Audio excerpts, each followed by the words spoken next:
Bonsoir, bonsoir. Peuple congolais, bonsoir. Eza bino ndeko masawa. Dans un mois temps, tika to solo la muke. Weekend on nazaki busy. El moko naza busy, te melelo dans un mois temps, tika to solo la muke. To solo la muke parce que namona ki jeune fille moko akomela kinga. Jeune fille moko akomela kinga yi amona ki émission nanga moko na salaka na lobelaka makambu ya ba jeune pona bon ezaki pena pas pour les jeunes mais j'avais aussi parlé un peu sur la jeunesse nazalo belaka makambu ya ba relationships et puis na lobaki nga na lobike si c'est possible vraiment to bana ko encourager ba jeune lisusu na fiançailles à long terme, OK? Lelo koma kaka soki parents moni jeune fille na ye ou bien jeune garçon na ye na fille ou bien na garçon tokomi ko sala ba jeune pression oh nani wana sikoyo est-ce que ça maki pa inabino est-ce que ça présenta que pa ba parents na ye est-ce que donc tokomi ko tia ba jeune pression yako on dirait tozo ko tindika bango na kati ya mabala par force. Alors que nous devons vraiment les encourager aussi à se connaître. OK, toi tu comprends ça va gêne comment ça s'appelle pression. Alors, il y a une jeune qui m'a écrit qui me dit hey Damasawa pardon, lobela na no makambu oyo parce que biso tozoko souffrir parce que ba parents na biso bazo lingate makambo ya fiançailles oh ba tozo benga boyfriend na girlfriend parce que omoni chaque comment ça s'appelle chaque culture eza na façon nango ya kobenga relation ya ba jeune ozomona epai na biso to epai na biso na tanga kala babande kobenga ngo barafiki baza ba camarade ba tumsu ba koyeba bino ki boza ba fiancé et tout mais na ba poto ezalaka ba boyfriend na girlfriend copinage copain copine bosiko soki ototi kuna pa na biso na ba Afrique kuna toye awa ba para ebele bazana moi difficulté wana ya koloba o bana bango bazana boyfriend na girlfriend balingi makambo ezala kaka oh non il faut zala makambo ya sérieux mbala moko bo bandi ko imposer bana bakende koluka ba relation ya sérieux alors que relation sérieux utaka wapi relation sérieux utaka d'abord il faut boye bana il faut boye banana no bizaleli il faut fille na yo aye banana garçon wana il faut garçon na aye banana fille wana batala soki baza compatible na bizaleli batala soki baza compatible ba famille bango eza compatible parce que libala soi-disant ezalaka kaka affaire ya batumi balete libala ezali affaire ya batumi balé plus famille extended family, vous comprenez? Donc ça veut dire que c'est très important qu'on peut s'abatouana surtout ceux qui baza ba jeune kopesa bango temps ya kolika koyebana ya koluka koyebana kaka koyebana te bayebana ka bakenda ka movie bakenda ka cinéma bakenda ka kolia bakenda ka kobina na boîte non ce n'est pas ça et vous vous rendez compte aujourd'hui beaucoup de jeunes se sont en train de se marier sur ces critères là oui makamuso tozoko loba les gens pensent que lorsque nous parlons aux gens, les gens pensent que nous sommes en train de parler dans toujours prêcher dans désert. Mais lorsque vous makambo zoko kweya awa tozoko mona ke parce que bozane na connaissance ya makambo oyo tozoko prêcher bino. Et puis va parler à mikolo, on dit balingi na bango musala te. Les parents d'aujourd'hui ne veulent plus du travail. Ils veulent plus le travail d'élever, d'instruire, de construire leurs enfants. Balingi musala wanate. Bazo kansake musala ne ko uta na lole ko ya ko kweya kaka oboti mwana na yo ya fille ou bien jeune garçon akoyeba kaka biloko nyonso ko uta na lola parce que yo kenda ko tia mabolongo na se. Parce que yo sambela ka non. Lo sambo église makambi ya Jésus makambi ya Jérusalem e ko instruire bana na binote. Instruction, éducation, ezali responsabilité ya moboti. Aujourd'hui, les parents ne veulent plus faire ce travail-là. Les parents ont démissionné. Ba parents ba démissionner na musala wana ya ko instruire bana na bango. Aujourd'hui, les parents ne veulent plus instruire, les parents veulent se faire les amis de leurs enfants. On ne peut pas être un ami à son enfant. On est parent, c'est tout, un point, un train. Musala ya moboti ezali ko apprendre mwana na ye, ko lakisa ye ko préparer ye ndenge nini ya kokende na vie ya lobby, comment est-ce que akokende ko yeba ko azana ba outil assez ya ko yeba ko naviguer vie ya lobby. Parce que lobby akozala na contrôle na yote, lobby akozala na kati ya mokili, il faut azala na assez d'intelligence, de sagesse et les outils cet enfant doit utiliser pour nakoyeba ko naviguer vie. Nde musala ya moboti yango wana. Vous n'êtes pas appelés à être leurs amis. Vos enfants vont chercher leurs propres amis. Hein? Bapara lelo soka likola ko kima responsabilité ba koma ko beta lolo wa masolo. Oh bana nanga baza ba camarade na ngai. Bana nanga baza ba camarade na yo te ba kotika la jamais ko za ba camarade na yo. La raison pour laquelle na yebisa kabino mikolonyo so ba parents na bisi bino na bino ke. Vos enfants ne sont pas vos amis, c'est pourquoi yona bango bokotika la jamais ko ta la film porno ensemble. Mais les enfants regardent les films de porno avec leurs amis. Oui. Bah qui n'a pas master bâtir vidéo bah ta film porno. Parce que ce sont des amis. Ils veulent apprendre certaines choses ensemble, pas avec vous leurs parents. C'est impossible. Moi anayo azo kende kokuta na copain ayebisa yo ke mama ou bien papa le ona kokuta na copain nga tokendo sala sexe. C'est impossible parce que ça camarade na yote. Mais entre les amis se le disent. Les amis se le disent. Now can pas boyfriend nga we gonna have sex. I'm gonna go to my girlfriend's house. We're gonna turn it up. Oui, les amis se le disent. Mais vos enfants ne vous disent pas cela parce que vous n'êtes pas leurs amis. Vous ne le serez jamais. Ce n'est pas ça la loi de la nature. La loi de la nature, moboti azali muninga ya mwana na yete. Moboti azali teacher, azali professeur, azali mutu oyo bapesi responsabilité ya ko guider ya ko lakisa ya ko mema mwana ti na maturité po mwana wana ayeba ndenge nini ya kotambola lobi ye moko. Voilà aujourd'hui, comme je disais, tozonga la makambo ya ba fiançailles na za koloba. Donc, ba jeune mikolo mingi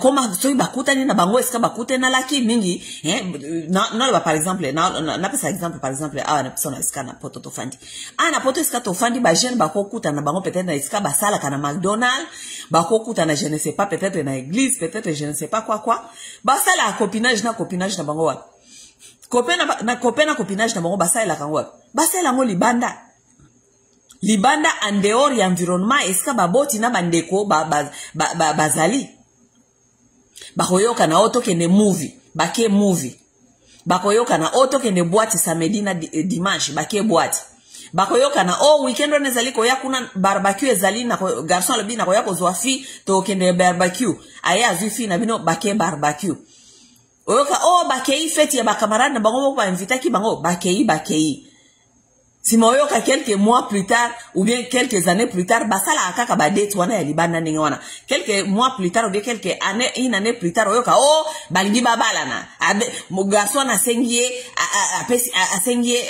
she asked me to marry him asenga na bala ye apesinga bage mama I'm so excited yoka batu ba sepeli ba beti maboko batu bazu ba video ndenge mwana mobali a s'agenouiller ndenge azana bage ndenge nazali ko senga mais tout ça ce sont des choses et puis ce ne sont pas les choses qui kokende libana na ba filmer ou bien kokende kolia ba kamundele kokende kolia ba barbecue tout ça ça ne confirme pas que mutu wana zali candidat parfait pour na libala.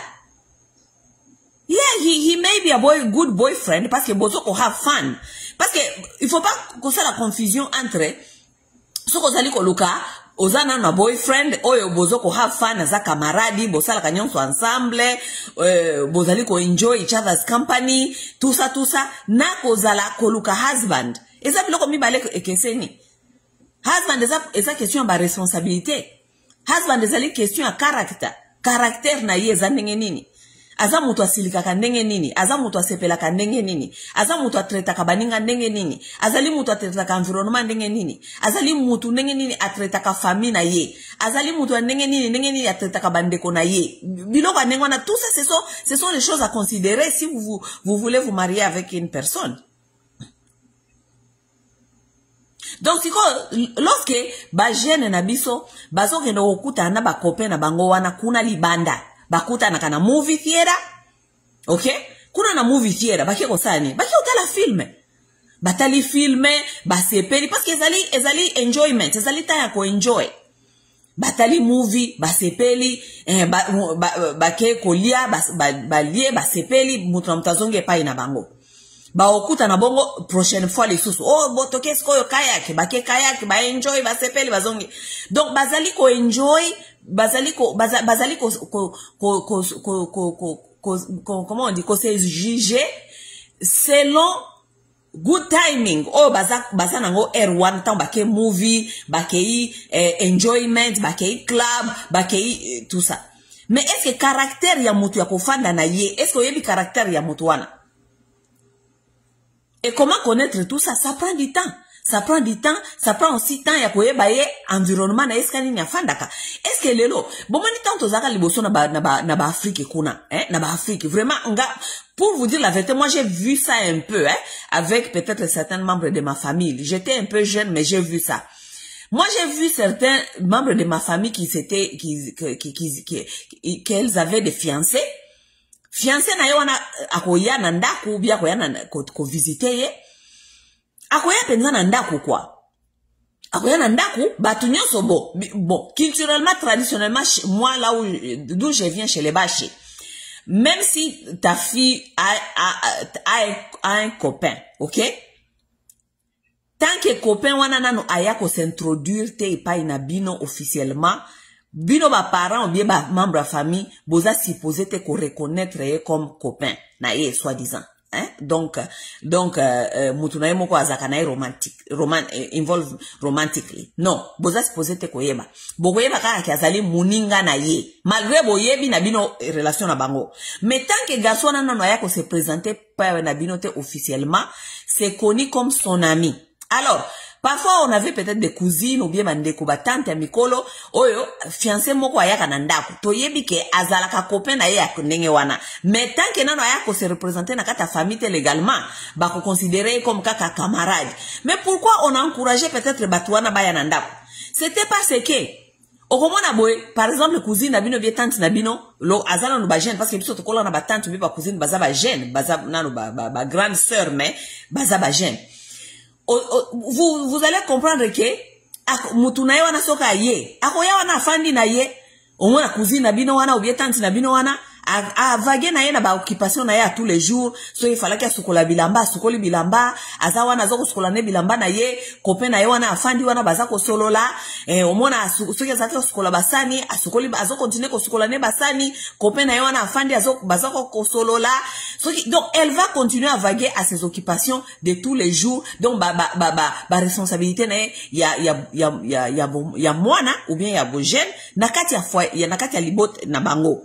Mais copain aye na ye afandi ba sololi ti oyoka copain na bapoko boyoka copain wana lobi bona kei na ngai omona ndeko na bina bi na kotika ya na coin akeipe omona peut-être azaki wana toute l'après-midi copine na ye wana azoko skola basani azosala boya tango akosilisa ale copine ya lobi o na ke kotika ye na coin ake atiki ye na coin omona ndeko na bino azongi. Mais moi maintenant que j'ai compris que c'était quand même nécessaire. Pourquoi? Parce que yeso ki aza na intérêt par exemple ko ya ko bala cousine na bino ou bien ko bala ndeko na bino mwana bino ya mwasi. Mais il faut ayeba mwana na bino wana mwasi na kati environnement na ye comment elle vit chez elle. Est-ce que ezali mwana mwasi oyo alingaka musala? Est-ce que ezali mwana mwasi azali paresseuse? Alingaka kosala manzaka? Alingaka kosala maquillage? Est-ce que c'est une fille qui sait répondre à ses responsabilités et pas na bango kosukola basani kosukola bilamba kosala quelque chose. Est-ce que c'est une fille qui s'occupe aussi de ses frères ou ses sœurs et tout parce que nakati ya libala nde musala ya okende kosala yango wana. Oui, parce que ce qui a décidé à bala ye boye bake mwana mwasi wana tanga okenda kata libala na ye ako continue kosala musala ya kosukola basani kosukola bilamba kosokipe na bana na ye kosokipe na tout ça ezalaki ko compter pourquoi ba jeune garçon ya kala bazalaki koya na ndaku koya kofandela copine na ye toute la journée wana ti copine na ye asali makambu na ye ti tango asilisi copine yake kotika ye na kwen azongi OK. Mais est-ce que les choses là sont permis encore aujourd'hui? Les choses là ne sont pas permis. Hein? Lelo comme kaka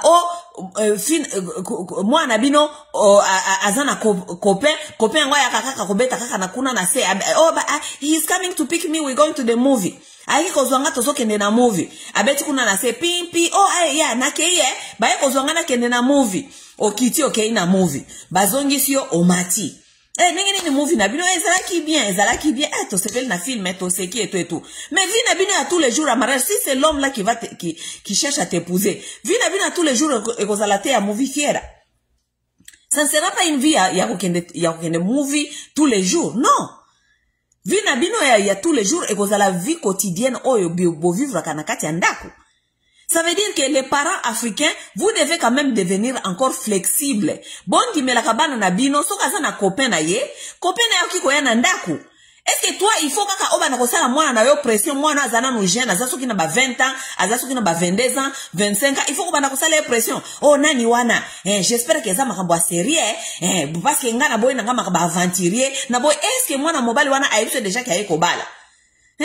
Prétendre kaka ke oyebi na yo relation na bango ndenge ezali comme les parents d'avant les faisaient mais osoko prétendre kaka ke bon azaka camarade na ye parce que les garçons n'est pas encore venu vous présenter quelque chose ou bien vous dire quelque chose prétendre kaka za muninga na ye so kala bino ke mama muninga na nga zali ko ya aya kasi toko sala boy na kolamba na kozala nanga awa na kolamba nanga toute la journée misala si ta fille fait du travail à la maison elle fait tout ça et qu'elle fait ces choses que son ami vient le voir là-bas où est le problème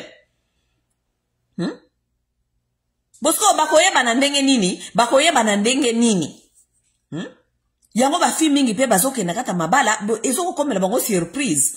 Mwana mwasi ya bali ou bien mwana mobali ya bali ake kuna na kati ya libala akuti ba comportement muninga na ye ezanenge mosusu. Pourquoi parce que lorsque ils sont jeunes, ils sont dans ces moments-là de fiançailles, les parents ne sont pas en train de les accompagner. Quoi accompagner bango ça veut dire que kondimela ka bango ba kenda kana bandaku ya baninga. Ngai soki nazana jeune fille dimela ya kenda ndako ya copain na ye. Dimela yake nde kuna nakata famille ya copain na ye wana aye banenge nini copain na ye wana a vivre kana en famille aye banenge nini copain na ye wana anavika kana kata famille aye banenge nini copain na wana zana ba responsabilité na kata famille tout ça mais nos enfants aujourd'hui sont en train de se connaître dans les rues. Oui, ba yeba na baona balabala balingani kaka parce que romance tolingani bolingo sentiment et tout ça Si ma quelques mois après, boyeba na laki wapi, boyeba na movifiera, boyeba na laki wapi, boyeba na kana ba restaurant, boyeba na wapi, boyeba na kana banganda taba. Si ma quelques mois après, bino na bolingo balan. Allez, bokimi no ki boke ko balan. Tant boke ko balana, bobandi ko fanda siko ensemble, ndesko bandi ko mona siko caractère muninga ya mutu na mutu. Mwana mobali akomi ko comprendre que fille azali ne paresseuse, ayebi musala te, ayebi eloko te, ayebi eloko te.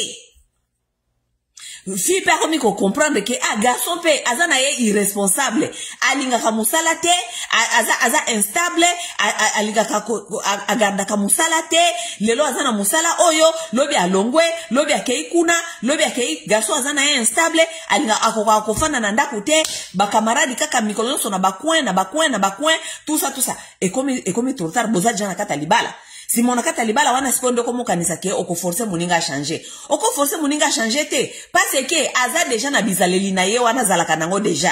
Si on prenait le temps, il y a fiançailles, il y a longtemps, il y a long terme, peut-être au cocaï comme on a peut-être bizaleliwana. Fiançailles, bandeko les parents, il faut dire à vos enfants. Fiançailles et l'inkolobate libala. Fiançailles et l'inkolobate que vous allez toujours finir au mariage. Non, pas du tout. Fiançailles ezali chance oyo bapesa ka mutu jeune ba jeune po baluka koyebana bayeba soki bazali accountable soki bazali na compatibilité soki boza na compatibilité te boki na bino koboyana. Fiançailles ezali te ke oh parce que toyebani déjà tobimaka déjà ensemble na boyi et pas na biso basi bayebaki yo déjà bayebaki etanke ki bayebaki est-ce que yo présentaki ndenge nini. Non baoki koyeba yete ata bayebi ye bamona ka ye bayebi ki asa camarade yo tant que fille otikala jamais ko kende obi tant que garçon otikala jamais ko kende ko yesa papa na yo ke lelo na présenter yo oyo nde alingi aya ko solola na yo na otikala ko présenter yete ça veut dire que oki ko boya ye parce que pas na bino baza supposé te ko yeba ke boza na relation ya ndenge wana bayebi ki ozali fiançailles. Bapara liboso babande ko tuna makambo yo te o tomoni na garçon boye mukolo nini akoya awa ko se présenter. Les parents d'avant là ne demandaient pas tout ça. Surtout d'où je viens, de la tradition d'où je viens moi, les parents ne demandaient pas tout ça. Parents zana droite ya kotuna yo o camarade na yo wana sina moni 2 ou 3 fois awa alingi nini azana droit wana te. Oui. Aza camarade nanga 1.1 train, OK? Soki ngai moko mutu na yebi relation ni toza na ngona ye soki ngai moko na komi komona ngala bi quand même na sina bandiko yeba ye na yebi ba comportement na ye bon ngai na ye sikoto solo li to moni ke bon to kende to pousser relation na pas mususu peut-être un peu plus élevé. Wana peut-être yo siko fi nde okokende siko ko yebisa ba parents na yo ke papa mama fulani azoko linga koya komona bino. Wana siko nde balobi fulani wana tomona ka awa alinga koya komona biso OK aya ozomona mais ba parents baza na droite ya ko pousser mwana na bango soki ba mone na mutu j'espère que c'est du sérieux. J'espère que c'est du sérieux. Mais j'espère que c'est du sérieux. Parce que c'est pourquoi les parents d'aujourd'hui sont en train de mal orienter leurs enfants. Parce que lorsque tu commences déjà à dire à ta fille ou bien ton fils, j'espère que c'est du sérieux, j'espère que c'est du sérieux, au moins que mbalamoko au tie mwana na yo na situation ya difficulté. Pourquoi parce que mwana na yo wana parce que asebi ke donc ba parents nga basi ba bi ke nde copain na nga donc ba parents nga basi ba bi ke nde copine na nga. Ça veut dire que soki copain ngo ou bien copine ngo akomi na bizaleli mabe ngai moyena lo bateke na lingi lisusu te parce que na moni te ke ndenge to ko avancer ne to ke petit mariage. Pourquoi parce que déjà ba parents nga basi ba bi senga ke déjà basi ba mona ki okomi obligé ya kolinga kofanda na mutu wana okomi obligé kolinga ko changer ye par force. Bizali na oyo na omona ngo boete na lingi yo changer ba parana nga basi ba yeba kiyo ebongo mukolo nini ba parana nga baza ko tuna mukolo nini oya ko bala ngai et tout. Mais vous les parents d'aujourd'hui sont en train de mal orienter les jeunes. Vous avez mal orienté les jeunes. Yango ba jeunes baso ke ko bala ka mabambala moko boye et zoko mela bango difficile. Pourquoi? Parce qu'ils sont mal orientés. Fiançailles ezali ta ya koyebana. Fiançailles ezali elinkolo bateke il faut bala mutu wana o to monaki wana. Non. Fiançailles ezali ta ya koyebana 1.1 trait, il y a rien d'autre là-bas. OK? Et les jeunes sont appelés à se connaître avant l'ibala. Parce que ceux qui ba yebanite, ba ko bala na ndenge ni. OK? Yango wana na ba tradition nyonso ya mokili, ta ya fiançailles ezalaka. Parce que zoko pesa bino opportunité ya koyebana bizaleli, ya koyebana ba caractère, ya koyebana ba famille. Yakoyeba soki mutu oyo eske na ko vivre na ye na ba comportement na famille na ye eske na ko vivre nango. Soko monike o kokate parce que o monike eza vraiment difficile oye ba ko naviguer na batu oyo na mutu angona famille na ye, tu peux laisser tomber, tu laisses tomber. Et personne doit te demander ndenge nini mutu wana to mona ga ile susute eske nga na présenter bino mutu ango na yebisa bino azali nini. Est-ce que soki bomoni mutu il faut kaka botuna oyo mutu nini. Aza ko lukanini, mokolo nini akoya ko se présenter. Les parents d'aujourd'hui, ba parents lelo ba comment ba disparate. Les parents d'aujourd'hui sont devenus disparates. Et ils veulent coller leurs enfants aux gens à tout prix, à tout prix. Ata mutonga za balado, Moi yo moboti yo ndozali ko bimana mutu wana te bizale na yete. Même au niveau sexuel, vous ne connaissez pas. C'est votre enfant qui est en train de sortir avec cette personne. C'est votre enfant qui va décider si ça marche ou bien ça marche pas. Ce n'est pas vous. Yo fandi kuno za moboti bandiko ko yepsa mwana mikonyonso. Nazo ko mona pe fi yango mingi mukolo nini sikoyo toko ndenge nini makambo yango. Nazo ko mona pe garçon ngo pe mikolo nyonso sikoyo mukolo nini yango makambo yango. Mais vous êtes en train de rendre bozo ko tia batu na ba erreur. Oui.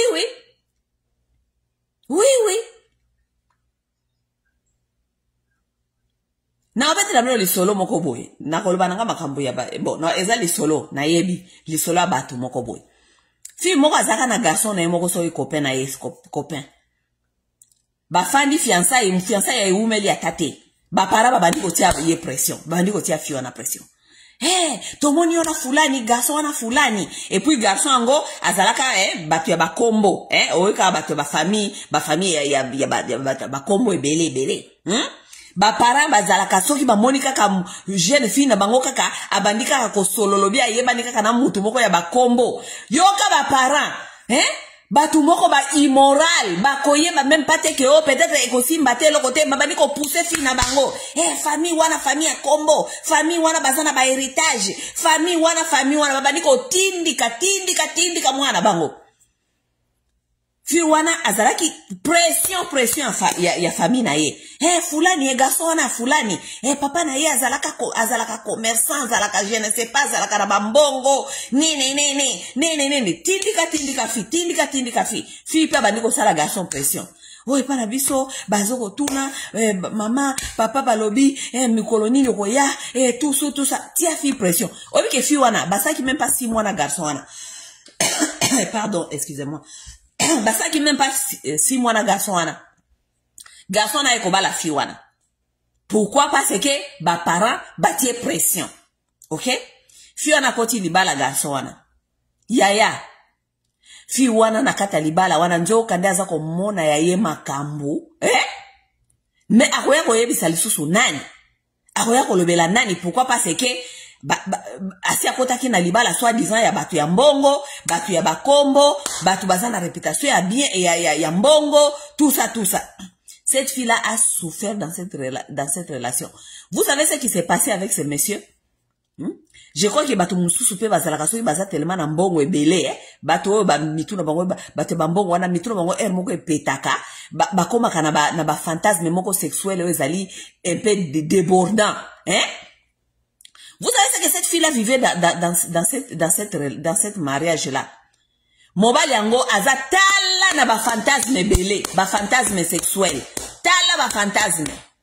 Parmi ba fantasme na ye, na isi noka ke parmi ba fantasme, azaki tellement azaki na ba fantasme belé.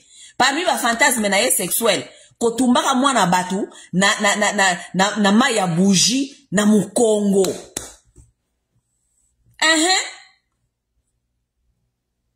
Avant basa la sexe na kati ya libala, il faut appeler sa bougie ya bandeko bougie.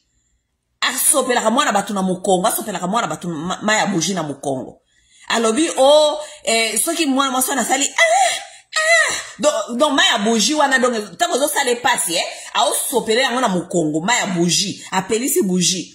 Asopele na mukongo, ipaleta mwana mwaso na salaka pasi wana ya bougie ipare excitaka ye makasi alingaka bongo excitaka ye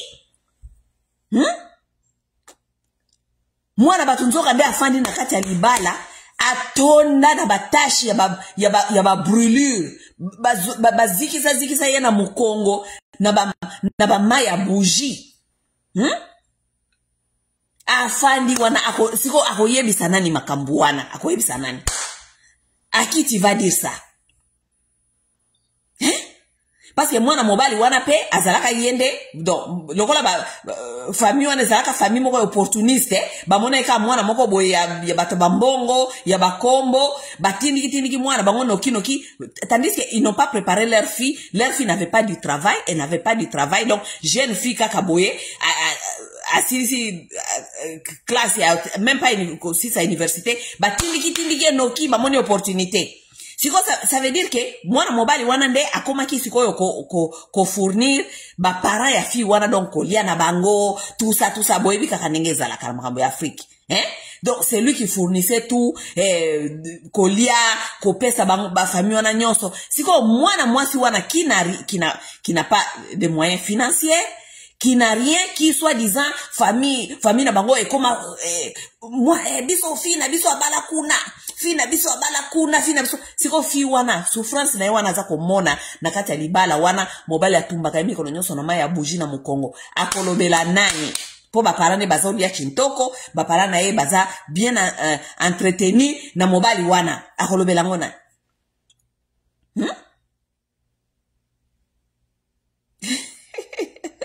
hein botela makambo. Pourquoi? Parce que les parents n'ont pas donné la chance à cette jeune fille à décider na kati ki fiançailles. Parce que bazala kaka bauti kaka kokuta na kaka il y a pas longtemps.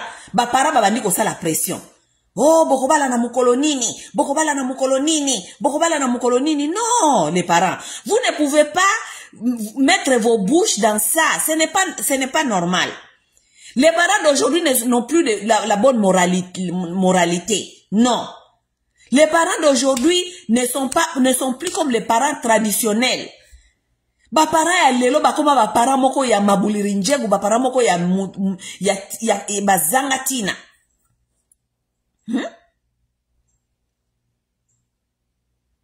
Siko mwana bino wana tango bozo akuta na moto. Aza camarade mais soi-disant fiancé en attendant ndenge biso toyeba kango baza ko luka bazo oyebana baza ko yebana siko mwana mwasi wana est-ce que bino tango bozo ko sala ye pression bala mutu wana est-ce que mwana mwasi wana il faut ya ko expliquer bino déjà na kaka na temps ya fiançailles que papa na maman moyena bala na ezali te parce que omoni tango tokuta na kana sexuellement atumbanga na maya bougie. Non. Cette fille-là n'a pas à vous expliquer ça, mais si elle remarque que ce sont des comportements qui, à Koko Kanayete, Tibo Kendeti Libala, parce que tant que vous avez déjà la casse à fiançailles, si vous avez déjà un comportement moko sexuel, ou ezali déjà que un comportement, ou local, on doit un fantasme diabolique, ou ngana okokananga ko vivre ngana makamboya boete. Mais tu as le droit de refuser ça?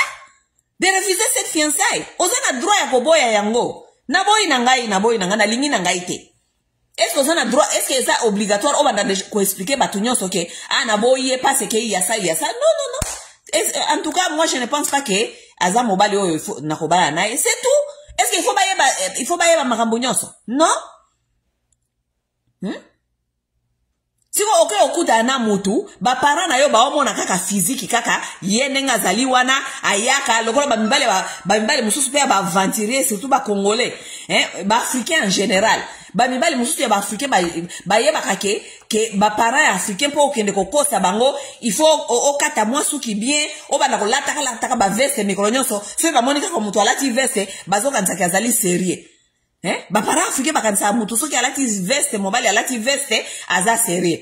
Alati veste parce qu'il y a dit que mutu na bino esuki wana votre intelligence est limitée à ça, à son apparence physique. Mais son côté animal là dans la tête là, avec ces fantasmes sexuels là. Mais personne ne connaîtrait ça sauf votre fille qui sort avec ces messieurs-là. Et les autres filles n'abino déjà à monique oh makambo na okokanangai te natiki nangai. Mais qui êtes-vous, vous les parents? Qui êtes-vous à continuer à yabana ko forcer fille wana ko bisa ke mboni mwana mobali wana ko asa mwana mobali moko malamu mwana moko ya respect suka ya pesa kabisa mbote bien suka bimi mukia apeti atikela kabisa mwa enveloppe po ba mbali nengo na bazanga ba mbali moko ya koninga ko somba ba parents noki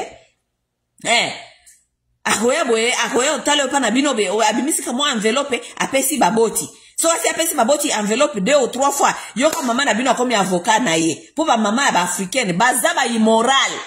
Lorsqu'il s'agit de l'argent, les mères africaines vont vendre leurs filles. Elles vont vendre leurs filles.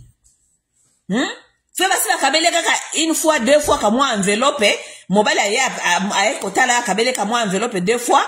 Allez, maman comme avocat ya mobile wana.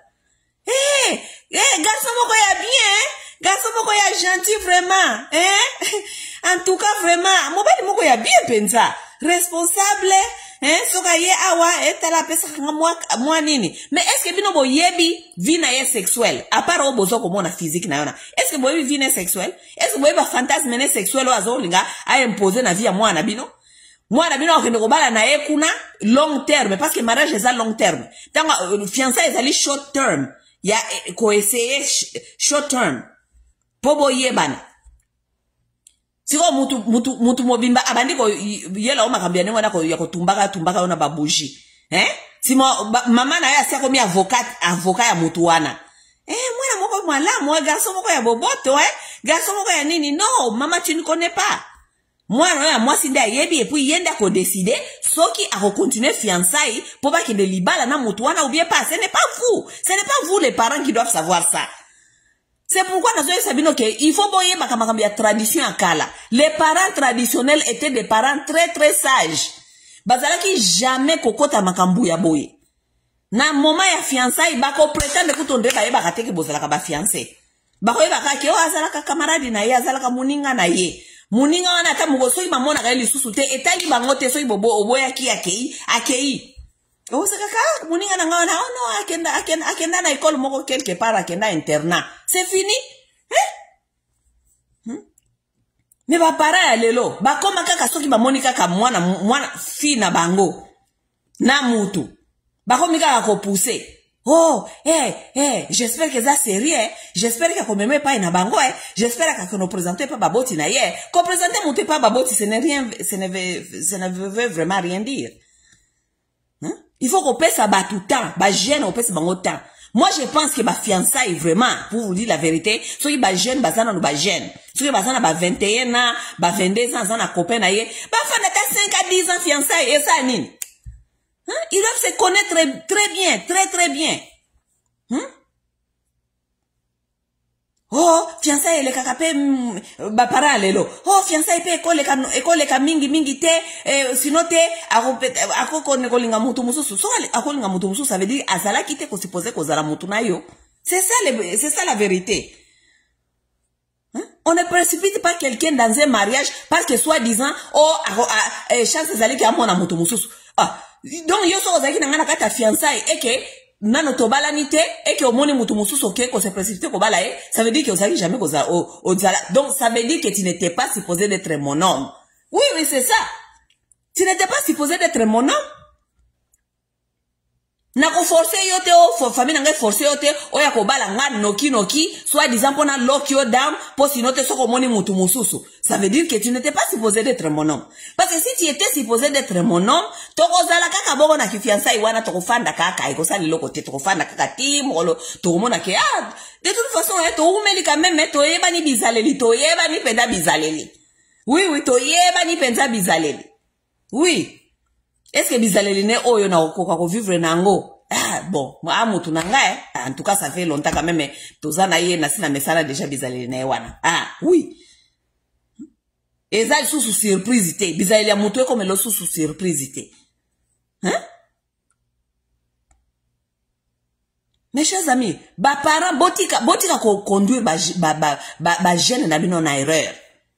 Koreno kotinda katinda bona ba mariage moko ya noki soit disant il faut ba kende ko lock mutu down parce que sinon te akoki ko perdre mobali yango ko mona mwasi mususu ou bien mwasi yango ko akozo mobali mususu soki mwasi ozaki na kati ya fiançailles mon frère soko ozaki na mwasi na kati ya fiançailles et que mobali mususu aye ko zoyer ça veut dire mwasi na zaki mwasi na yote azaki mwasi na yote. Et ça tombe même bien parce que ceux qui ont des gens sur balié, ça veut dire qu'il y a quelqu'un qui va tromper yo na katia libala. OK? Mariage c'est le comme ba sakana kana ngote za long terme. On ne décide pas d'aller épouser ou bien se marier ou bien envoyer quelqu'un vite dans un mariage parce que au lock-in deal. Te, baloka kadil te. Ta on fana na mutu wana bandi ko mona bizalene à tous les jours. O bandi ko mona ba catastrophe kuna et comme un problème. Bo pesa ba jeune opportunité ya kozala ba fiancé.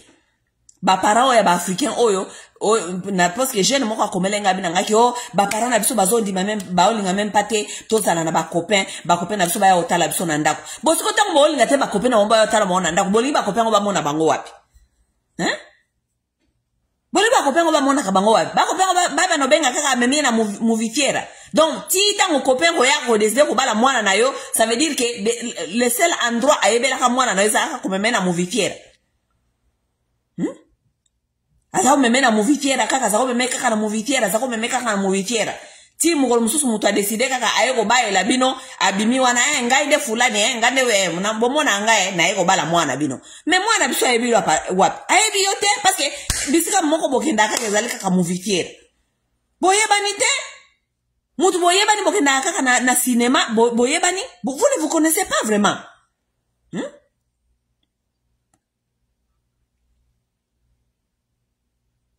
Bata kalaba sa iko sala so imuninga na yo otala yo no nakepa ya tante nanga nakepa oncle batinenge pa oncle tokei o memi muninga na o memi fiancé na yo me kune pa na bino ba yebika ke muninga na yo o memi bati okepa ba tante comme ça muto za kotala ndenge nini est-ce que muto a se comportaka ndenge nini na famille na ye muto a se comportaka ndenge na batante na ye muto nde batante na ye nde batante na ye nde batante ne kote papa na ye nde batante ne kote mama na ye et tout mais lelo il y a pas tout ça batu ba yaka ko yeba na oyeba oyeba batante ata bofana ka ville moko boya oyeba na ka mukolo ya libala mukola libala nde baza représenter tante na ngai tante na ngai oyo ba cousine ya papa na ngai oyo ba cousine na ngai oyo ba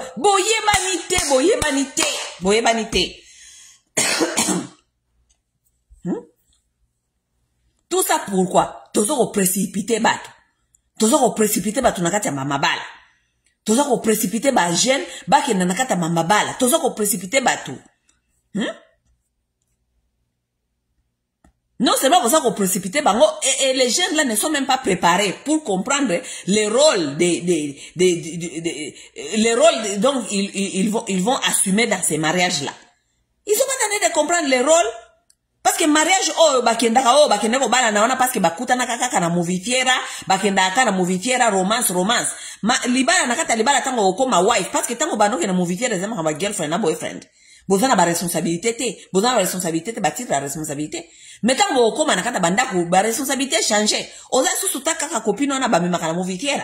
Au comme isko wife est ali titre la responsabilité. Olingangote okomi na titre la responsabilité. Ça veut dire qu'il y a des choses que tu n'as qu'à répondre à ces responsabilités là que tu veux ou pas. Oui. Il y a des responsabilités à répondre, na titre ya kozala épouse. Oui, il y a des responsabilités. Kolobateo na silika ki lelo yango na lamba ki te. L'épouse doit préparer. L'épouse, la maman doit faire à manger à ses enfants tous les jours. Et ça c'est parce que silika ki na tombo kaki asala kinga boye et tout. Donc je n'ai pas préparé. Non. Ton devoir est même si oza ko silika, devoir ya épouse ezali nourrir son foyer. Oui. What is that devoir? Marambia kolobateo, nasilika ki, nasalaki boete, yango nasalaki boete. Il y a des devoirs à répondre. Et les kolobate soki, mobile no azaya kosilika, eke akofuta loyer te. Non. Il faut fouta loyer. Parce que azali responsable ya ndaku wana azali responsable ya libota. Soki papa futa ka loyer, akokolobate ke ona kofuta loyer te parce que moi sinanga pesa ki ngai kanda, parce que moi sinanga lamba kite, parce que moi sinon non. Tu dois payer les loyers. Tu deviens l'époux. Tu as des responsabilités à répondre. Et ça va responsabilité. Ça veut dire que tu n'es plus les copains là. Il y a boyebana ki na ba movie fiera wana bobando ke ndekuna mingoso ko seka boke movie fiera boke ko liantaba boke ko movie fiera ko liantaba te ba shift changer. Na kati ya ndaku okomi époux muninga komi épouse. wana ezali ba titre, les titres de responsabilité. Olingo lingate okosala. Il y a des devoirs à répondre yango, ya ko répondre nango tant qu'époux ou bien épouse. Épouse, oh, mobile yango, osilike lié, parce qu'il y a sali boye. Lorsqu'on vous dit que, oh, bah, pime la mobile, c'est que c'était. Ce n'est pas, c'est ça le koutate. Ezali devoir. Devoir ya épouse. Ce n'est pas tous les jours au sepela na kata libala wana, non, ce n'est pas tous les jours. Ezana ba mikromso au sepelate, ezana mikromso soza ya kolemba, ezana mikromso sali tellement misale belé kolemba, mais souvent il y a des devoirs à répondre. Les devoirs, parmi les devoirs à répondre, c'est les activités sexuelles. Oui, oui. Yo cause peut-être au lingite, mais mobile azana posa parce que azana tu dois répondre à ça. C'est un devoir, et comme devoir. Et comme obligation, devoir. Hein? Est-ce qu'on vous explique cela? Boyende ka bisengo kaka ya movitiera boye banaki kuna bosepeli allez boye siko nandaku. Les filles qui sont en train d'entrer dans les mariages aujourd'hui et les hommes qui sont en train d'entrer au mariage aujourd'hui, on les prépare pas à comprendre les responsabilités de ces titres-là qu'ils portent. Tango komi kuna siko tala siko ba responsabilité bimi ba responsabilité komi tala bebo mwana na bino botinda kikuna ekomi lengambo mwana bino mobali botindela kikuna ekomi ngambo ekomi ko komple mi konyonso oh mwana mwasi yo na balaki akutu alamba kate azala kasalite ya sukola kanda kute ayebi ko arranger le côté yo baela ki wapi ya mwambali yo baela ki mwasi wana wapi Obala ki oyeba ki na movitiera, tango bande ko kende kozoe pa na bango, tu ne t'es jamais soucié ko mate pa ina bango, ko kende ko fanda pa na bango lo baneke, non lelo na ko ye pa ina bino ko fanda pa ina bino, to fanda pa na bino to la TV. Oh c'est soucieux tala, comment elle se comporte dans la maison de ses parents. Est-ce que c'est une fille qui aime aller, qui peut se lever pour aller na cuisine, ko kende ko lamba? Est-ce que c'est une fille qui peut aller côté bilamba na kati ya machine? Est-ce que chambre na ezali na ordre? Non, tout ça, ça ne t'a pas intéressé. Tout ce qui t'a intéressé comme garçon, oh, zoye, oh, benga, pas na c'est, je suis arrivé, je suis en bas. Kita. Akiti, asi atie make-up, asi atie kabelo. Allez, boke mouvitiera. Après mouvitiera, boke kolia, après kolia, boleki, je ne sais pas, boke kosala makambuna bino, oye ko déposer. C'est tout ce qui t'intéresse. Après quelques mois, oh, lingyo balaye. Tu es sûr, tu veux l'épouser? Est-ce que tu connais comment elle évolue dans sa maison? Hein? Et pas la bango libota. Est-ce que tu connais comment elle évolue? Est-ce que tu connais si elle aime à répondre à la responsabilité? Elle aime les responsabilités. Est-ce que yebi soka yebi koskolata bilamba? Est-ce que yebi ata soki chambre na ya rancha kango nengeni? Est-ce que tu connais comment elle se comporte avec ses parents? Bah jeune garçon, avant on kotia kana kata ba mabala oyo bozoko nokuta na batu na ba movie fiera bozoko nokuta na ba jeune fille na ba salle ya théâtre oh boke movie boke ko lia et tout avant de décider ko balaka il faut bo sala ka devoir wana ya okenda ke pana bango ko notala comment elle vit dans la maison de ses parents, comment elle vit en famille. C'est très important. Parce que la façon elle vit là-bas, c'est comme ça qu'elle va transmettre ou ce qu'elle vit là-bas chez toi dans la maison. So ye pa ina bango moko kokaka kotanda tambetu na yesi kala la kate. Bizana nda kuna yote nda yo tanda mbetu? No. Ha tanda mbetu te? Parce que pa na bango moko atanda mbetu te. Si so ye pa ina bango na chambre na ye ala afanda ka lokola pig, lokola ngulu. Alongole lamba atiki yango wana. Alongole lamba atiki yango wana. Alongole lamba atiki yango wana. Alongole caleçon atiki yango wana. Alongole soutien ati kuna. Yo kanisi na kati ndaku na yo nde akende kobungisa. Metanga okoma na ndaku na yo obandiko komona ba caractère wana. Obandiko se plaindre. Mais pourquoi tu es en train de te plaindre? Tu l'as connue où? Tu l'as connue dans la maison de ses parents? Tu l'as connue là où elle vit pour voir comment elle vit? Non, ou bien oyeba ki kaka na nzela ya movie kiera. Oyeba ki na nzela ya théâtre ya kende na cinéma. Na okende kolia mantaba. Est-ce que oyebi eska fanda? Ba mingi bozo milu gala kaka ba problème awa. Bozo ko vous venez nous casser les oreilles ici. Avec les choses que vous n'avez pas compris. Je ne sais pas si vous n'êtes pas tenté de comprendre ou bien, ou les vont utiliser intelligence, cerveau, il y a ça la décision qui sont très capitales dans la vie. Vous faites des décisions comme ça, vous venez nous bombarder ici avec les histoires des oreilles. Oh, fi wana kutu, nabala ye, ayebi kolamba te, alingaka kutu kolamba te. Fi wana kutu nabala kiye, ndaku salite. Toujours cuisine salité. Et puis, cuisine, vous voyez que soit cuisine ou bien la salle de bain, ça salité, et ça m'a bien cassé. Surtout cuisine. Cuisine, il y a salité, bampese. Oui, mpese, nanda kusoye mpese, asi akoti nakata nanda ku problème. Pesa kolongwa lisusu te, pese po abota kabamaki. Salité, soke leki nanda kuboko yati na ba big bags. Big bags, ça veut dire ba nyama oyo bimaka na ba mbetu wana. Parce que soki mbetu eleki tellement salité ba nyama ba bimaka na ba matela na ba mbetu. Salle de bain salité nani ba benga onini ba mold ekobima na kata salle de bain. Si vous se retrouvez, moi si okende ko bala yewana, si ko ba complainer comme mikolonyo so oh moi si ango et tout. Parce que tant on peut faire remarque, maintenant tu vas savoir ce qui va se passer. Ce qu'on peut faire remarque à Osilika. A Osilika pourquoi parce que et pas ina bango esika akoli, ba meseni si ete ko pesa ye remarque, a mesana ko vivre ndenge wana comme pig, lokola ngulu.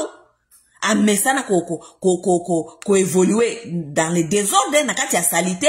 Maman na ya okiko yebisa yete parce que maman na ye de toute façon yangwana maman na ye a yebisa yete parce que yangwa développer na ye ndengwana maman pe lokola abanga ba maman mikolo ba koma ko banga bana na bango ba lingo comme ça bana bango ba camarade ou bien comme ça ba ou bien kozala parent à apprendre yelo komo kote siko ta mwana na jeune fille na ko fana kuna nanda kunengwana problème bandi postango opese remarque a yebisa que yopo kosala.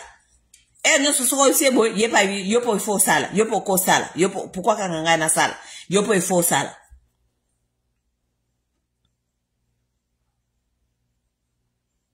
Jeune fille, okuta ina garçon, ba parano ba bandi. Oh, garçon wana, mugoni yako se présenter, mugoni yako se présenter. Oyebi ke ba parano mususu ba vraiment ba orande ba na baona ba erreur. O garçon yako se présenter wana. Garçon na vie stable te. A part wana hoya kozwa mwana binona aya kozwa mikolo so oh bakia so ki movie fiera bakia ka movie fiera. Ce garçon là n'a pas une vie stable. Azana vie stable te. Bande ko baboli boy loko ni sala ka moto amona na kiaza moto azana stabilité. Ezana ba signe ya ko laksa ba signe ya stabilité na vie ya moto. Mutu oya déménage ka pamba. Tous les temps ont déménagé. Aza mutu aza na stabilité te. Eza signe instabilité. Mutu a déménage ka pamba. Lelo yo kayo aza na état oyo. Lobi akendaki état okuna. Lobi akendaki koto oyo. Lelo asaki na ndako oyo. A déménage wa kei awa. Azongi aza ezali signe instabilité. Botu na ba psychologue ba ko yebisa bino ngwana. Eza signe ya instabilité. Mutu oyo ashanjaka musala pamba. Lelo azana musala oyo. Atiki yango na sepeli wana te. Na kyo luka mususu. Azana lobi azu musala mususu. Chaque année aza ashanjaka musala. Ashanje musala wa koti awa. Abimia eza signe ya instabilité. Mutu anaza instable. Signe mususu instabilité ezali mutu oyo donc azaka na ba copain pamba obe copine pamba lelo a changer oyo lobi azana okuna na inane akoza atana ba copain ata 3 ou 4 lelo azawa ba relationship azako changer tout le temps et ça signe instabilité.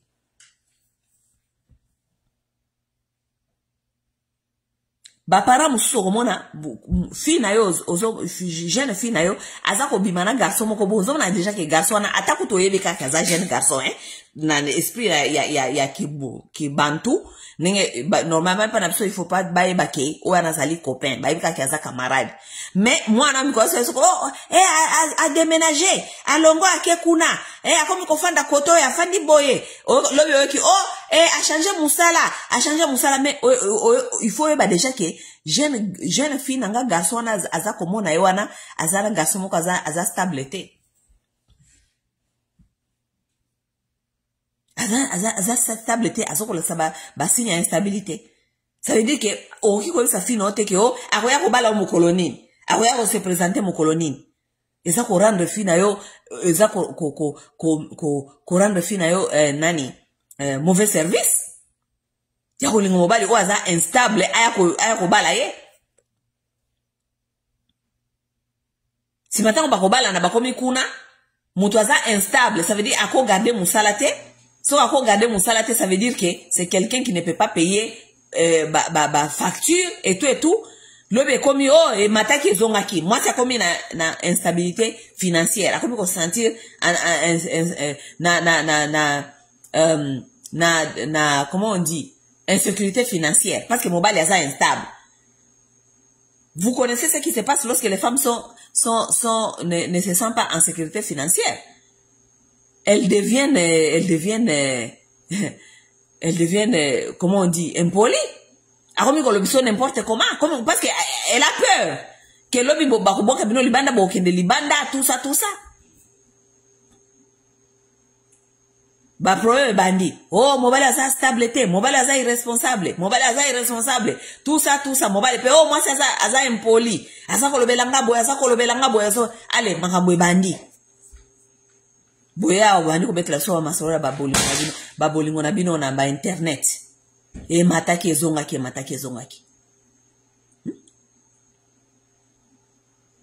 c'était seulement pour vous dire mes chers amis parce que natanga ki jeune fille moka komela kinga pona makambo ya ba fiançailles et que ba parents bo pesa ba jeune temps ya fiançailles. OK? Oui. Botika ko pesa botika ko tia bana na bino na kati ya pression ya mingi mobali wana nani wana haya ko bala yo tout ça non. Donnez les gens le temps de se connaître, surtout s'ils sont jeunes, ils n'ont rien à perdre. C'est mon toro moi mukolo tala tolo bela ba âge na ba âge non tant no lo ba na bike bo pesa batu ba jeune ta ya fiançailles na lo bela ba o ba zana ba 20 ba 22 ba 23 ba 25 ans bo pesa ngota mais batu o ba ça déjà peut-être na ba 32 ans 32 ans 33 ans 34 ans 35 ans bon fiançailles ils ont dépendre na bino. Ce qui bo moni que parce que à l'âge là batu bazana moins maturité baza quand même na on comme déjà quand même mukolo quoi tu as quand même la clarté ozoko mona makamunenge zali est-ce que yé ou bien yété ouais à cet âge là on connaît atako tu mutu azako bomba bizaleli na hier moko okiko mona bizaleli oyo ozomona. Mais quand on est jeune encore, on n'a rien à perdre. Oh, ça qu'on perd le mois n'angaita. Oh, moi na ça seulement na soki na 20 ans. Moi na ça soki seulement na 25, ça on perd le temps wapi. Tani azo perdre wana.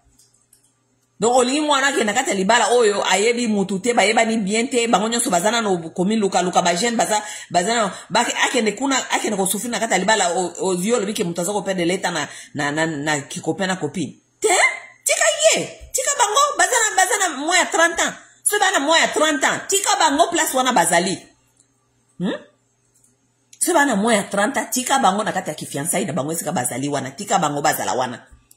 Mabe yako tina bango ba pression ebele wana eza biente. So ba kokisi déjà ba 32 ans, 33 ans. Ah oui. Wana mde fiançailles peut-être pas trop long, mais quand même bayeban aussi. OK?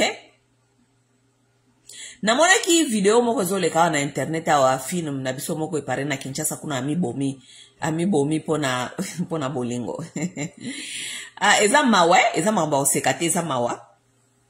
Parce que, nga na komaki wana na page, na nga na tiaki video wana, nga na lobi ke, ba mama, il est en bolo wana na kata ba église, bo banda nano déjà, bo banda ko, côté ya bana na bino ya basi. Parce que, je dis ça tout le temps.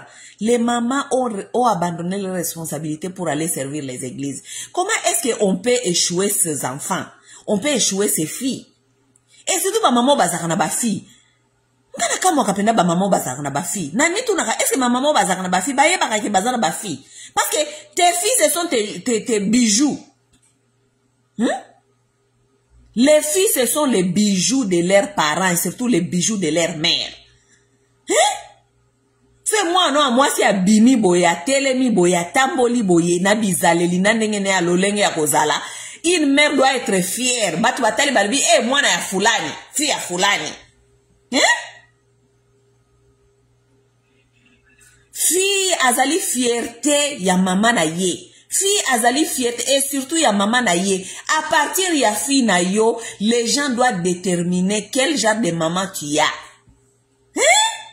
Fille na yo azali miroir na yo. Place nyo so mwana wa mwasi atambolaka, il faut ba pesa ba pesa maman na ye longonia. Balo ba ke en tout cas maman oya bota mwana oyo maman oya kolisa mwana mwasi oyo longonia. Toyebi yete obena mtomona yete mesaluta. Bizale li comportement ya mwana yo ya mwasi. Comment elle se comporte dehors. Ça dit tout sur sa mère. La façon ta fille se comporte ici dehors, ça dit tout sur sa mère. Et ko expose maman na ye, so kazali mutu ya ba moralité ya malamu be ya mabe. Donc les mamans, vous devez être très prudentes et vous devez travailler très dur sur vos filles. Ba fille na bino baza ba miroir na bino.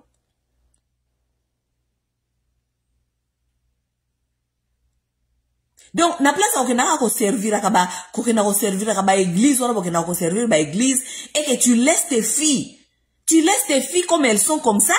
La façon na comment bana ya ba congolaises, ba fille ba congolaises, lorsque je regarde les filles congolaises, j'ai pitié des filles congolaises, mais j'ai honte pour leur mère. J'ai dit, mais est-ce que les mamans congolaises savent quand même ce qu'elles ont? Vous avez des filles, vos bijoux, vous les laissez comme ça, trimballer comme ça. Les filles qui n'ont pas de bonnes manières, qui ne savent pas se comporter, qui ne savent rien. Alors que ça n'a pas maman.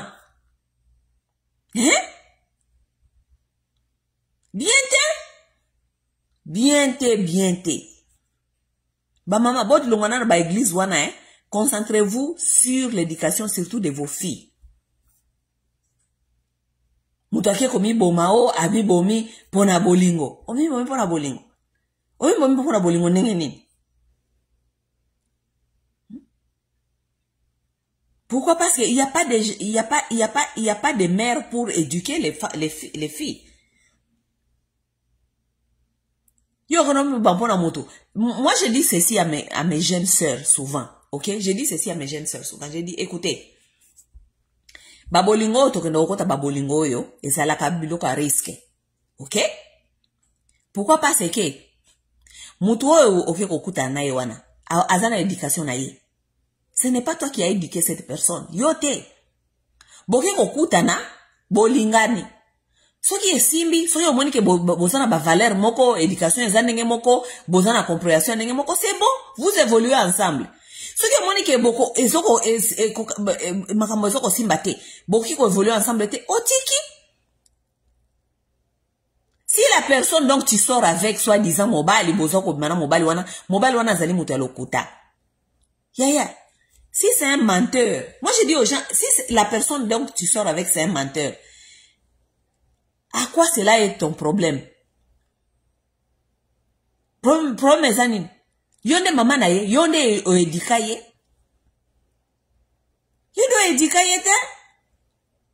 Bonyo zui li kambuna ya wana olati yango na nzoto ndreza ya yo. Est-ce que za mwana yo oboko li opesi éducation? So kaza muta lokuta, eza problème na yote, eza problème na maman na eza éducation, maman na ya mabe azwaki. Ce n'est pas toi. Toi, tu n'es pas responsable de l'éducation des autres. Souvent, les femmes se font coupables de l'échec, il y a ba éducation, il y a ba partenaire na bango. Ozo bimana mutu, azan éducation mabe, on y mis ça la coupable éducation wana. Oh, so qui peut-être toboyani, ou bien peut-être boye ba okanisake, peut-être ngande na kokite. Est-ce que tu es sa mère? Oza maman na ye? Oza maman na ete? Maman na ya éduca ya mabe, a éduca ya éducation wana ya mabe. À quoi cela est ton problème? Botika komemaka ba charge ya bato mosusu na mapeka. Ba charge yo komela bino kilo.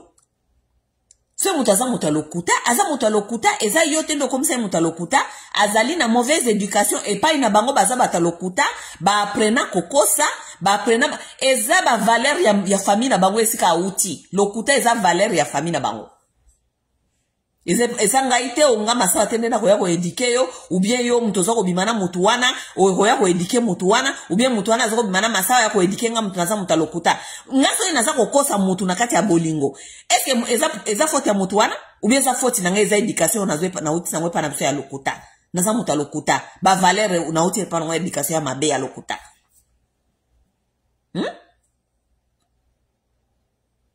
Si vous êtes malhonnête, dis-moi, si quelqu'un est malhonnête, à quoi cela est top osa coupable na makambo ya nengwa? Osa coupable na nengeni?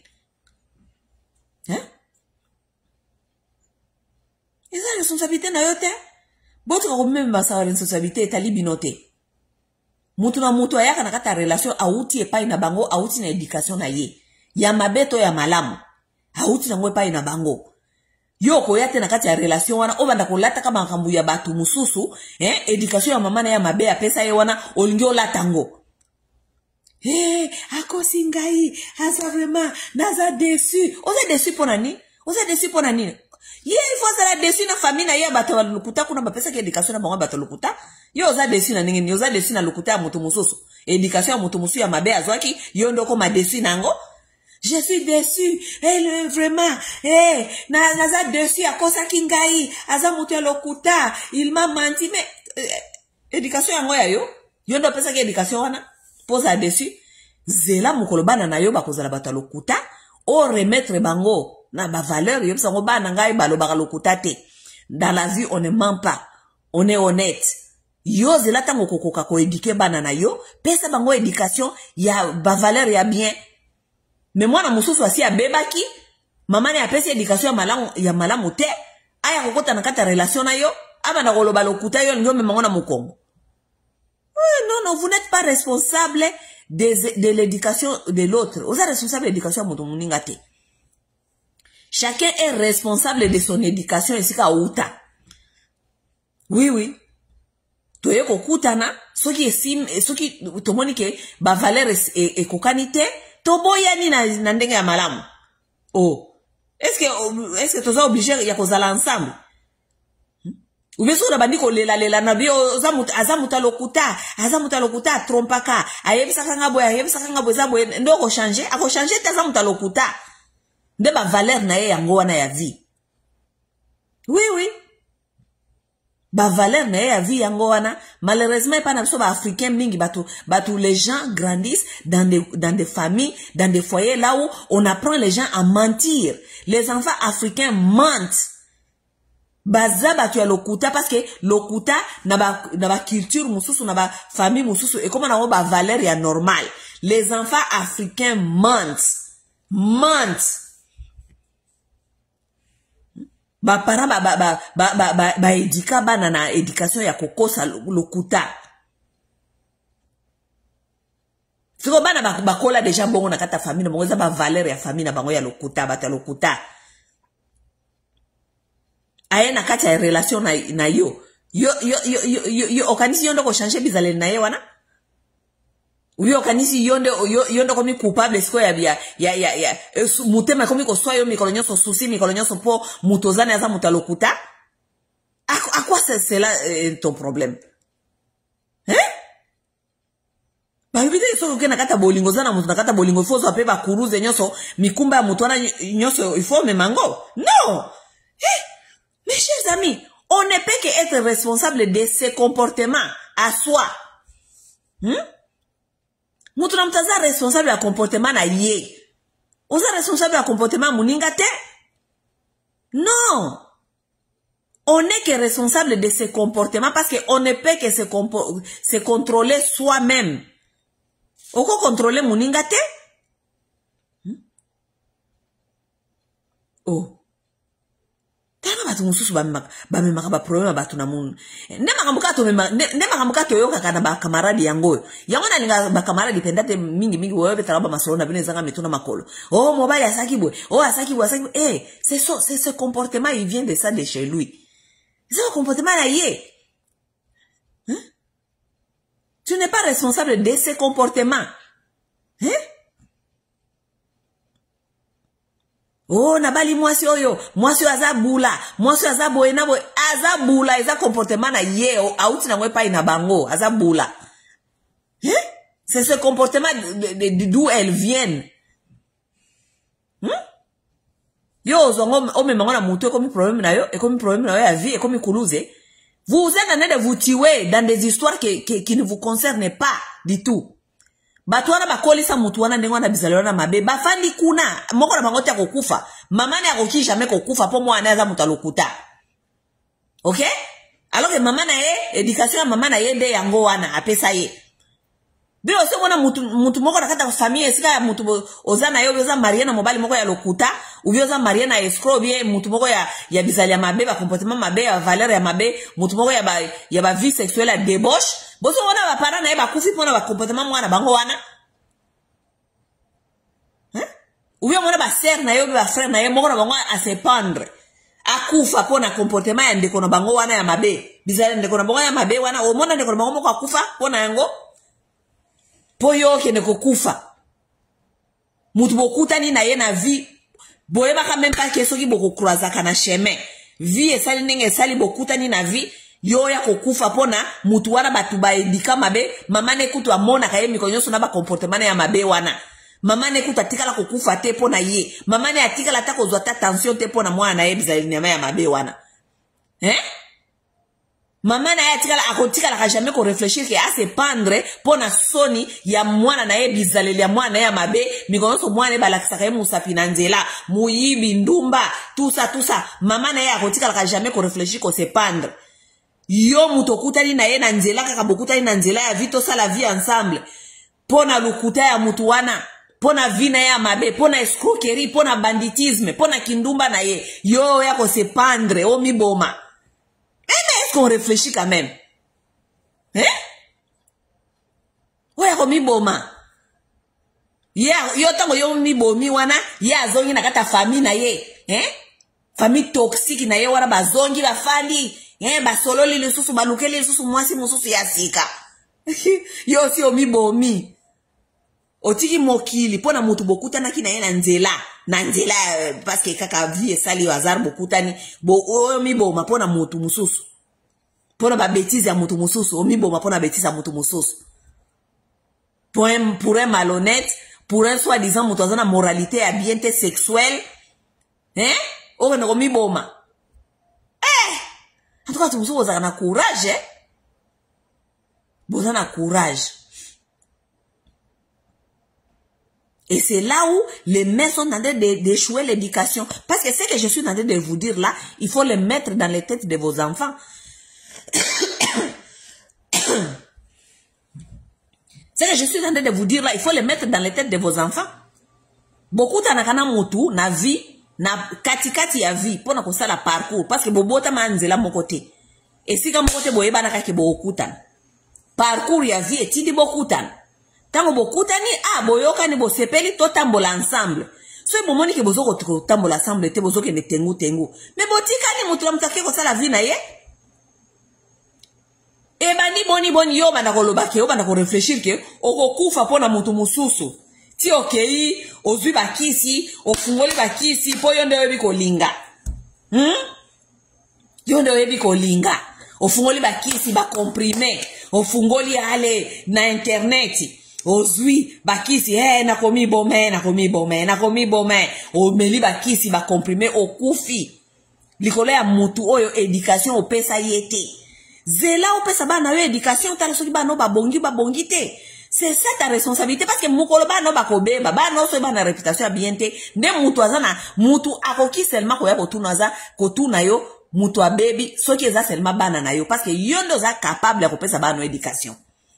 On ne peut pas venir te demander mobali ya baby te mobali ya baby eza problème na otezali éducation ya utaki nango pa na bango ba base ya éducation ya utaki nango pa bango ezala ki bien te boke ne kotuna mama na ye. OK? So mobali azali mobali ya bien te azana ba moralité ya bien te azana ba comportement ya bien te aza sauvage azana bizaleli ya malamu te tu n'es pas you are not accountable for that. Ce n'est pas ton travail. Tu n'as pas fait ce travail-là. Tu n'as pas construit cet homme. Tu ne lui as pas rendu comme ça. Ce n'est pas toi qui a fait de lui ce qu'il est. C'est sa mère. C'est sa mère qui a fait de lui ce qu'il est. Donc, s'il y a quelqu'un à demander pourquoi moi, na mobali azalaka boya, azalaka molangwa, ayebaka azana discipline ya vite, azana discipline sexuelle te, azana discipline ya koyeba te ko structurer vie na ye. Ce n'est pas de ta faute. Yo, ekutana ki na ye na vie, na parcours ya vie. Eza faute ya mama na ye, sika uti. Kuna eska uti na éducation ya mama na ye. Libota na ye kuna, eska uti nde. Faute na bango, boke niko tuna bango. Boba na utuna bana batu te. Poye mwasi wana tango basa kofana na mobali wana yena ni a structure vie na ye. Ye vie na za structure parce que auti para bango ska vie na ye za ki structure ba pesa ki éducation wana. OK? Donc on ne se tue pas pour l'autre. Oki komi boma te pona mutu te. Tika ba ba pesa ki éducation wana ba mi boma parce que wana zali fruit na bango. Eza fruit ya bango na bango batie na monde oyo. So eza tellement makambu mabe, eza tellement makambu ya soni, ce n'est pas à toi, c'est à l'air à sa famille de voir ça que eza makambu ya soni. Tomi boma. Yo si mona famille moko mi bomi pona mwana bango azo sa makambu mabe alibanda. Si ba yeba kibala bango ba sa makambu mabe.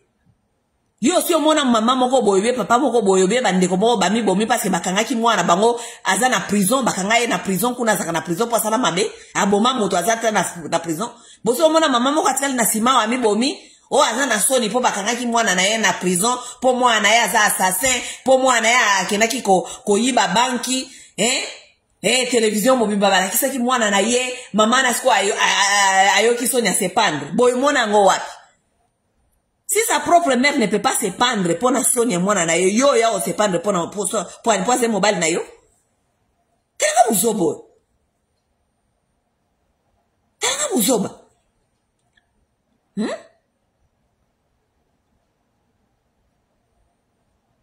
On n'est pas responsable des comportements de l'autre. Non. On ne peut qu'être responsable de ses propres comportements.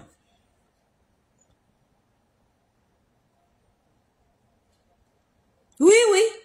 On n'est pas responsable pour le comportement de l'autre.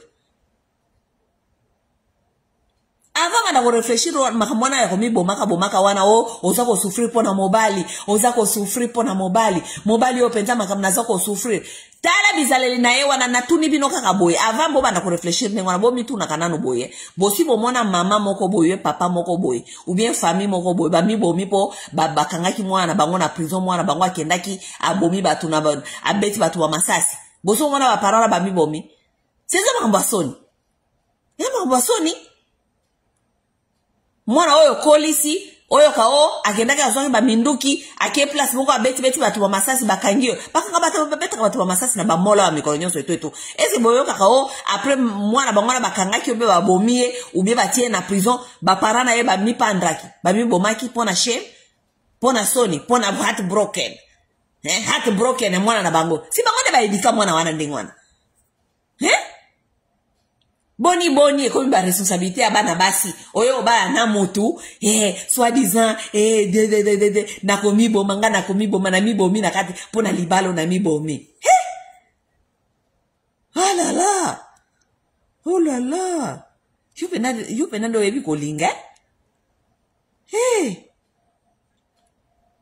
oh na komi boma pona mwasi oyo na komi boma pona mwasi oyo mwasi makambo asali ngai na komi boma pona mwana mwasi oyo Mwana mwasi wana makambo asali ko miboma pana mwana mwasi wana ba parane na ba mibomi te yondo ko miboma. Basi onyo ba bimisa ka kuna bazalaka basi ya Bartazan kuna babimisa montina ba television basi ya batu bazake pa Bartazan boyo kata para ya mwasi ya basi wana ta moko na bango ya miboma si ba yeba ke bana ba ba ndo sa bosoto kuna e pa Bartazan ba yeba ka ke bana ba sala ka bosoto kuna e pa Bartazan boyo ka para ta moko ya basi wana mibomi po mwana ye bakangaki e pa Bartazan ou bien mwana ye balakisaki photo na e pa Bartazan boyo ka ta mpara moko ya miboma yone mobali na ye olio miboma po mwasi na yo balakisaki e pa Bartazan boni buzoba boyeko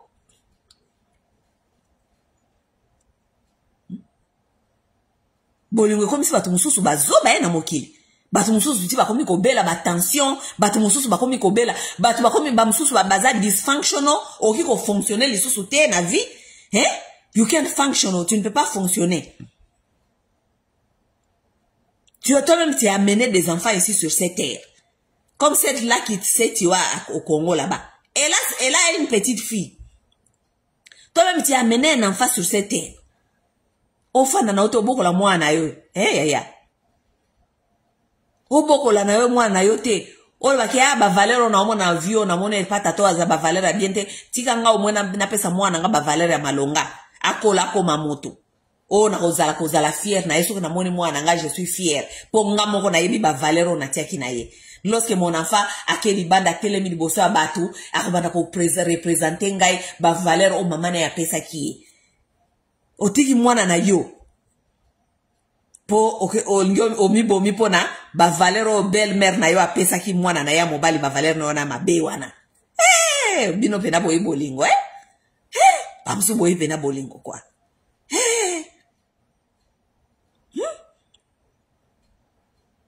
ba mama mususu bokoma dysfunctional ça veut dire que ozui makambo ya mobali otika kana mutu benge makambo ya mobali tu as des enfants à la maison que tu es en train de négliger leur éducation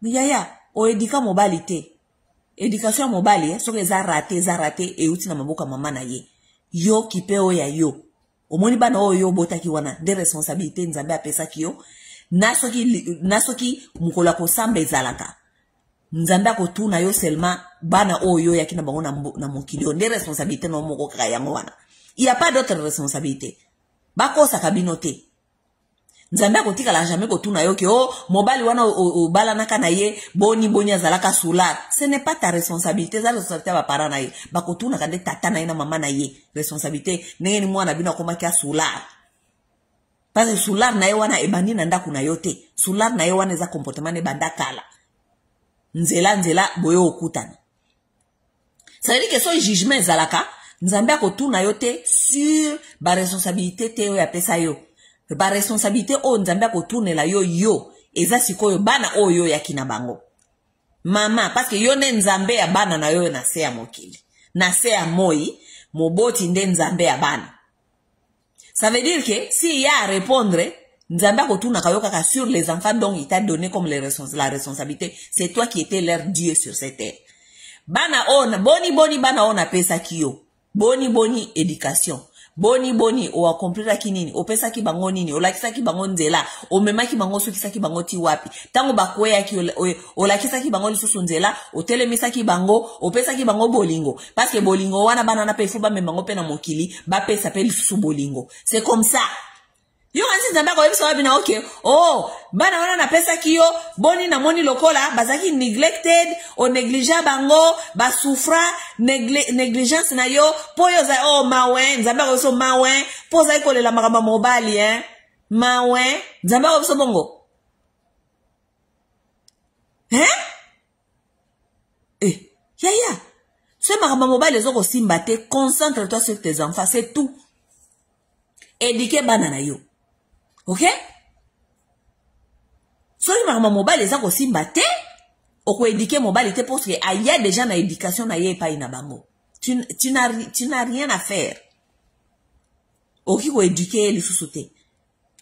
C'est très difficile et c'est très rare mobali andima d'abord que éducation na escouté zaki mabe a ondimate parce que mutu moko te ayeba ke éducation escouté za mabe et surtout lorsque tu parles à un homme à propos de l'éducation il y a mona ka déjà que ozoko lobela maman na mabe a mona eza trop personnel quoi non biso tozaki éduquer bien soko bine en tout cas na moni boye il faut qu'on changer akomi komono ndewe ozako lobela maman na ye a éduquer bien. Ça veut dire que c'est difficile d'abord qu'on change mobile. Ok? Très difficile. Seule façon, moutaki ko peut-être qu'on essayer qu'on changer mobile, qu'on essayer nabi qu'on essayer. Ça veut dire qu'il faut que yomoko d'abord ou adopter bizaleli oyo, tu ne veux rien avoir avec ses comportements à lui là. Parce que mon qui va comportement ne wana sogeza malamuté, toi tu adoptes d'autres comportements et si tu n'arrives pas ya tambola.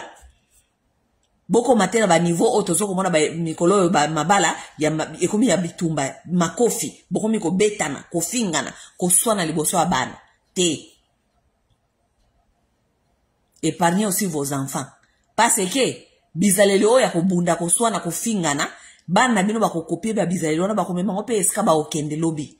Parce que nous avons par exemple le ya vie à liboso. À un certain temps, on fait des décisions, on regarde, on se dit, et comme est toxique, et comme est trop toxique. Vaut mieux na bendana. Tokotika peut-être ba parents responsables, to éduquer bana na séparément, mais mutu na mutu azala na pe esi kazali. Mais comme ke o moko fwa mi boma likola muninga, moko fwa mi boma likola muninga, ou bien moko boma muninga. Po bozoyo kanate boko miti ko bunda ti moko azwi mbeli ubi atindi ki muninga kwe na place ya mabeli weye te bandeko c'est pas comme ça ce n'est pas comme ça excusez-moi on ne peut qu'être responsable pour ses propres comportements mutu azalaka ka responsable na ba comportement na ye. Parce que ba comportement na yo wana yo moko nde okiko contrôler, okiko décider ko changer, c'est ko lingi. Mais on n'est pas responsable pour le comportement de l'autre. Nyonso alinko sala est allié. OK? Est allié. Makambu na yeso comportement na mabe o yazo komona ke soki ya kanisi za malamu est allié. Asala ngo est allié. Eza ba valeur o auti par auti na ngo pa ina bango. Soki soni ame mango yemoko. Makambo ya komemaka ba soni ya baninga ifugotika. Oui, makambo ya komemaka ba soni ya soni ya mutu ndio me masoni ya mutu. Oh, masoni ya mutu kwani? Ngana kome masoni ya mutu te? Ngana kome masoni ya mutu te parce que ngana za responsable ya mutu te na za responsable na kolisa mutu te. Na kome masoni ya mutu te? Oh, mobile moko we mutakala na ebimi kuna, mobile soko za mobile nanga mutakala no ebimi. Eza responsabilité na yo moko za soni na ngai te? Oui, na kome masoni na yo te, na masoni no ndenge nini? Ngai na tinda koko ndo lakisa mutakala kuna. Ngai te? Ça veut dire que soni na yo ko memango yo moko, ngana ko memelo soni te? Oh, na yo ka soni ko bima, ko sala boye, pona yo, okende ko se comporter kuna mabe, mutakala no ebimaki, boye, tout ça nga na yo ka soni poani. Na yo ka soni poani, soni na yo ko bima yo moko. Parce que wane za ba comportement na yo, qui n'a rien à voir avec moi. Parce que moi, je n'ai pas fait ça, je ne peux pas faire ça. Si toi tu as fait ça, ça veut dire que quelque part, ozana problème na éducation, ou utaki na ngwe pa inabino. Ok? Oui. Ozana problème d'éducation ou taki nango kune pas à base et puis moi je ne suis pas au contrôle de ça. Mutu azaki na contrôle l'éducation ezaki mama na yo na tata na yo. Soki ba éducation yo malamu te na ba base ya valeur valeur moro eza ngai tene na wono ko batama eke o mobile ngaza so comporter boye sex step na ye bimi kuna ngana bana ko batama te parce que mama na papa no ba kotika jamais ko batama. Bato ba bebisa éducation na yo. Papa na yo na mama na o ba bebisa éducation na yo ba o continuer vie na bango ndenge ba ezalaka toujours ba o continuer ko lia ba kamundele na bango ba o continuer ko vivre ba ko kufa te ba ko se pendre te donc exactement na mutu mususu ndako ya ko se pendre pona ba bêtises na yo chacun est responsable de ses bêtises Ok? Chacun est responsable de ses bêtises. Bobo ya masolo wana ya komemaka bakuluzi ya baninga. Oui, oui. Bobo ya makambo wana ya komemaka bakuluzi ya baninga. Parce que vous allez marier, parce que vous allez en couple, ce n'est pas veut dire non plus que babuzo ba mutu moko boye il faut o memaka yango toujours. Tu n'as pas à les porter. Ngana ko memba buzo ba mutu te, ngana na makabuzo ba mutu te. Ngana makabuzo ba mutu te. OK? Je sais de quoi je suis capable et je sais de quoi je ne suis pas capable. OK? Nayebi ba limite nange suki wapi, nayebi buzo ba nange suki wapi. OK?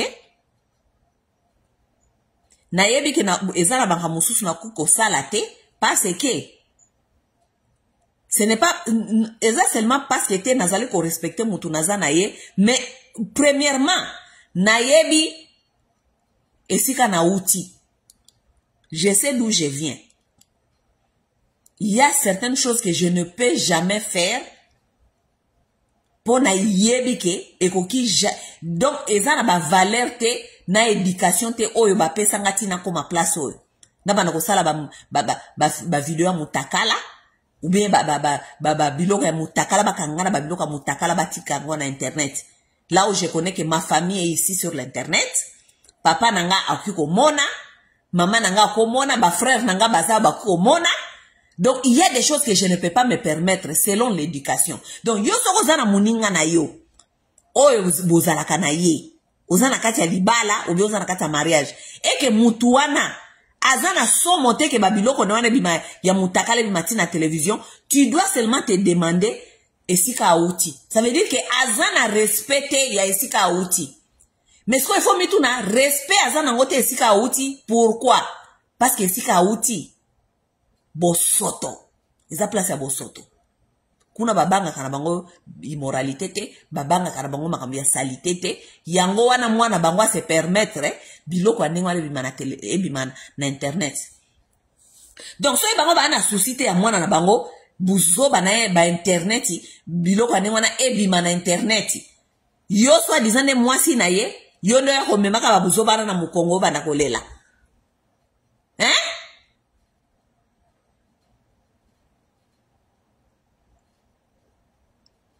Mususu.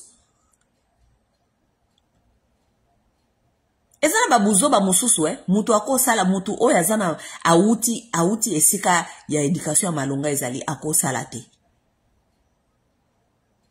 Ce n'est pas parce que ozana kati ya libala seulement non, ou bien ozana mutu bozala kanaye non. Ezali parce que tout d'abord ozali ko tenir na kombo ya famille esiko outi.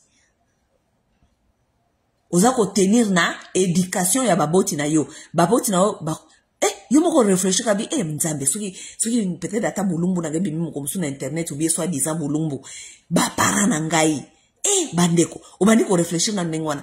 Mutu aza ko réfléchir mutu auti na esika éducation ya malonga ezali, akoki jamais ko permettre biloko ya ndengwana. Siko meso yo oza na partenaire, oyo ye biloko wane akipakate.